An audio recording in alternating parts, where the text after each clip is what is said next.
भाई मेरे बड़े भाई थे, गार्जियन थे और आज व्यक्तिगत नुकसान हो हुआ।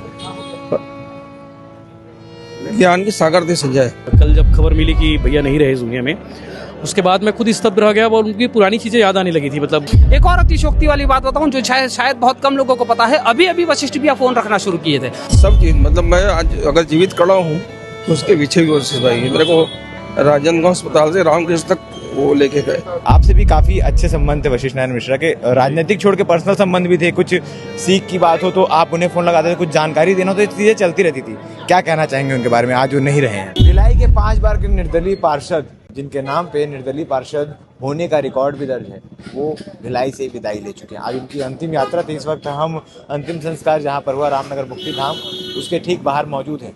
यहाँ हमने पत्रकारों से भी जाना कि वशिष्ठ नारायण मिश्रा कौन से शख्सियत थे, क्योंकि आपको बता दें कि वशिष्ठ नारायण मिश्रा के संबंध पत्रकारों से भी काफ़ी अच्छे थे। राजनीतिक रूप में ही नहीं बल्कि पारिवारिक रूप में, उनके साथ उनके सुख दुख में खड़े होने में और उनको सजेशन देने में, सलाह देने में।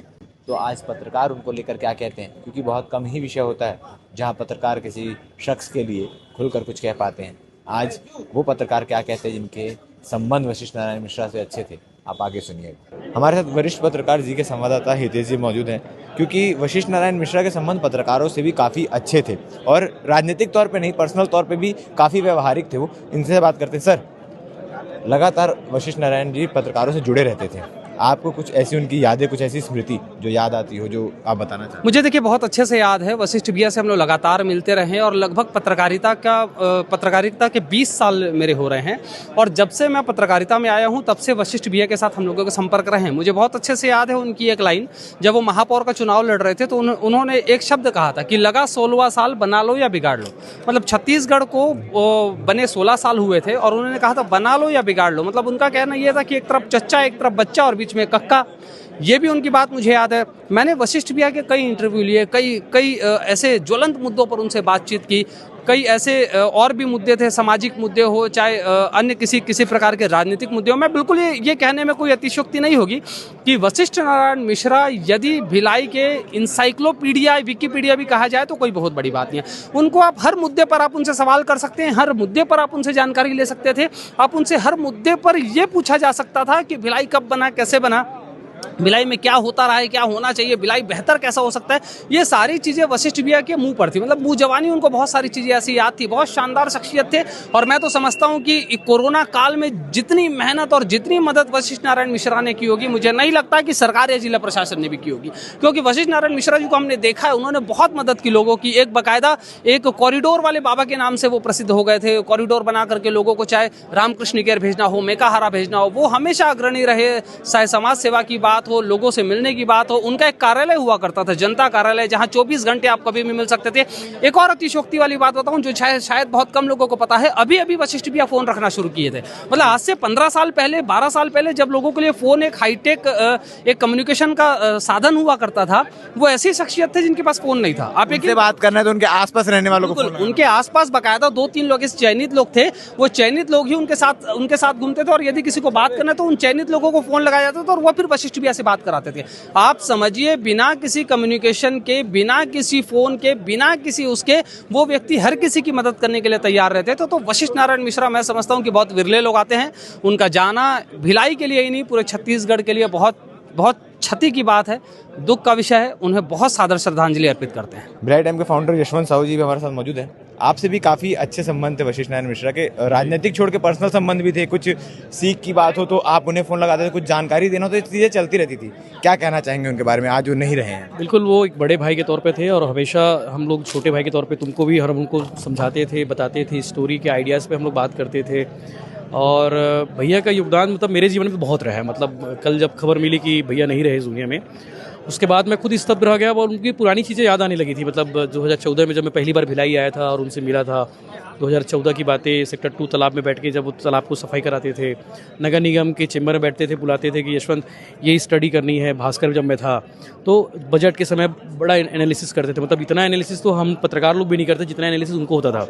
उनका एक डायलॉग था कि मैं जिस फाइल में उंगली रख दूँ उस फाइल में गड़बड़ी निकाल दूंगा। तो वो ऐसा भैया का स्टाइल था और स्टाइल का वो ऐसा होता भी था।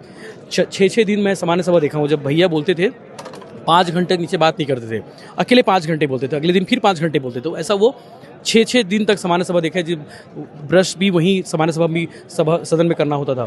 तो बहुत सारी यादें हैं। ग्रीन कॉरिडोर, मतलब भिलाई ने कल्चर देखा नहीं था, तो वो ग्रीन कॉरिडोर का जो कल्चर है वशिष्ठ भैया लेके आए थे। सेक्टर 9 हॉस्पिटल को लेकर बड़ी इनकी चिंता रहती थी कि यार ये हॉस्पिटल सुधर जाए, हॉस्पिटल संवर जाए, क्योंकि इस हॉस्पिटल में दूसरे राज्य से लोग भी इलाज करने आते थे। तो ऐसी बहुत सारी बातें, बहुत सारी चीज़ें हैं। भैया का जीवन में मेरे योगदान तो बहुत रहा है और हमेशा वो जिंदा रहे। मैं सरकार से एक गुजारिश करना चाहूँगा कि आने वाली पीढ़ी वशिष्ठ नारायण मिश्रा को जाने, वशिष्ठ को जाने, उनके लिए कुछ बेहतर करना चाहिए, उनके नाम से कुछ करने की ज़रूरत है। सरकार को भी, यहाँ पे निगम प्रशासन को भी, क्योंकि 5 बार के इकलौते देश के पार्षद थे जो निर्दलीय होकर बिना किसी दल में रहते हुए 5 बार लगातार चुनाव जीते। और उनके नाम एक और रिकॉर्ड है संजय भाई कि जब मेयर इलेक्शन हुआ था तो पहले मेयर कैंडिडेट है छत्तीसगढ़ के जिन्हें इतना ज़्यादा वोट मिला है। निर्दलीय मेयर का रिकॉर्ड है, 50,000 से ज़्यादा वोट आज तक किसी निर्दलीय मेयर प्रत्याशी को नहीं मिला है। तो ये रिकॉर्ड भी शायद कोई तोड़ पाएगा, नहीं तोड़ पाएंगे। तो बहुत सारी चीज़ें हैं। तो आने वाली पीढ़ी को मालूम होना चाहिए वशिष्ठ नारायण मिश्रा कौन है।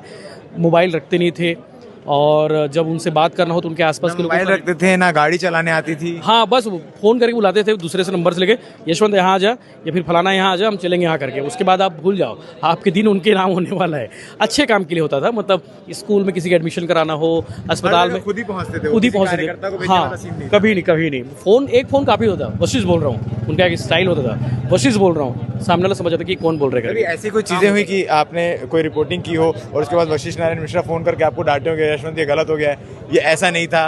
या कोई हाँ, मतलब वो फैक्ट को लेके बड़ा चिंतित रहते थे कि यार कोई फैक्ट के साथ कभी खिलवाड़ नहीं होना चाहिए, क्योंकि भैया बिना फैक्ट के बात नहीं करते। तो कई बार हम लोग के साथ ऐसा हुआ कि हम फैक्ट के साथ खिलवाड़ हुआ हो तो भैया का फ़ोन आया और डांटे भी, यार दीदी तुम लोगों ने गलत लाइन पकड़ ली, गलत चीज़ें कर ली, ऐसा नहीं करना था, इसको ऐसे करना था। बहुत सारी बातें हैं।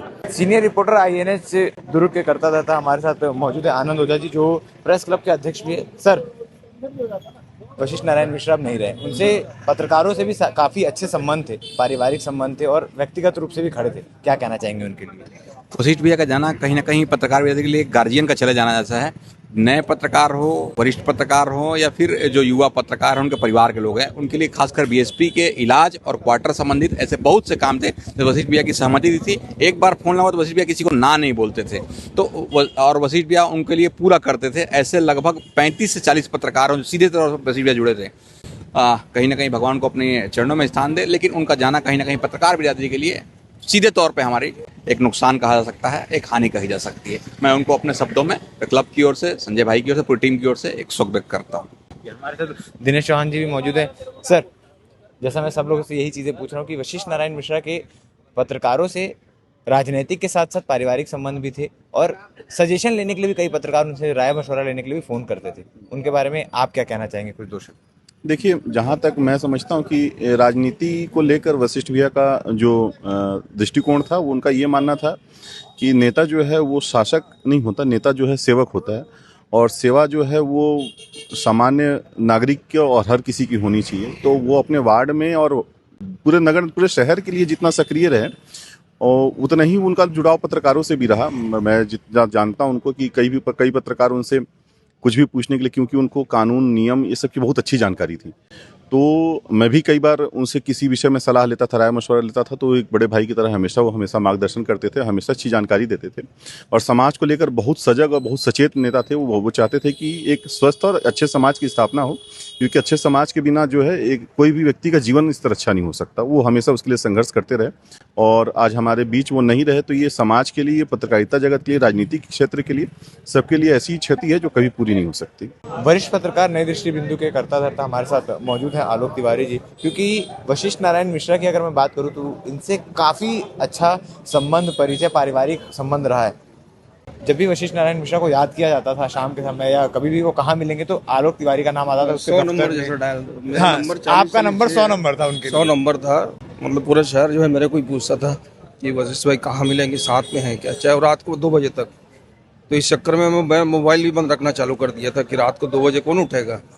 वशिष्ठ भाई मेरे बड़े भाई थे, गार्जियन थे और आज व्यक्तिगत नुकसान मुझे हुआ। ज्ञान के सागर थे संजय, कभी किसी विषय की जानकारी चाहिए तो हम लोग वशिष्ठ भाई से बात। कोई भी ऐसा विषय नहीं होगा जिनके बारे में वो अपनी राय, अपने सजेशन, सारा विषय, मतलब सब चीज़, मतलब मैं आज अगर जीवित खड़ा हूँ तो उसके पीछे भी वशिष्ठ भाई है। मेरे को राजनांदगांव अस्पताल से रामकृष्ण तक वो लेके गए, मेरा छोटा भाई शरद मेरे को लेके गया, तो सब चीज़ की जानकारी। कोई ऐसी स्मृति जो उनको जब याद करते हैं तो याद आती है, कोई ऐसी सीख? सैकड़ों सीख है। वो एक चीज बोले कि सारे पीड़ित लोगों के साथ खड़े रहना है, चाहे वो गरीब हो, बड़ा हो, छोटा। नेताओं के बारे में ये कहा जाता है कि नेता पैसे कमाते हैं, लेकिन वशिष्ठ नारायण मिश्रा ना मोबाइल रखते थे, ना गाड़ी थी, ना जेब में पैसे लेके घूमते थे। मोबाइल भी वो अभी जब भाई की तबीयत खराब हुई तब रखना चालू कर दिए थे, नहीं तो मेरा ही नंबर था भैया। 40-6 पे दुनिया फोन लगा दी थी कि भैया साथ में है क्या, रहते थे तो बात करते थे, नहीं तो मैं उनको नंबर बताता था कि इस नंबर पे अभी है। और सबके फोन, उनको फोन नंबर मुंह जबानी याद पूरा याद, हजारों सैकड़ों नंबर उनको ऐसे याद था, अभी तक याद था। तो ये आलोक तिवारी दी थे, इनकी भी आंखें नम हो चुकी है और इसके पीछे वजह भी है, क्योंकि एक बड़े भाई, एक गार्जियन की तरह थे वशिष्ठ नारायण मिश्रा, जिन्होंने काफ़ी जगहों पर इनका साथ दिया, काफ़ी जगहों पर मार्गदर्शन दिया। और सिर्फ आलोक तिवारी का ही नहीं, बहुत लोग इसमें शामिल है, जिसमें हम भी एक हैं, जिन्हें कई बार कई विषयों में डांटा, समझाया और एक छोटे भाई की तरह प्यार करके रखा हमेशा। रिकेश जी, आप दोनों की राजनीतिक सफर बोला जाए तो एक साथ ही लगभग शुरू हुई है, आज वो हमारे बीच नहीं है, क्या कहना चाहेंगे? देखिए, सन 2000 में जब मैं पहली बार पार्षद बना, मेरी सक्रिय राजनीति की शुरुआत और वशिष्ठ मिश्रा की सक्रिय राजनीति की शुरुआत जो है एक साथ चालू हुई। संघर्ष का दौर था, हमारे पास गाड़ी का साधन नहीं था, हम दोनों किस्त में एक गाड़ी खरीदे और उसको जो है लेकर हम नगर निगम जाते थे, पढ़ते थे, शहर की राजनीति में अपना योगदान देते थे, शहर के संघर्ष में अपना योगदान देते थे।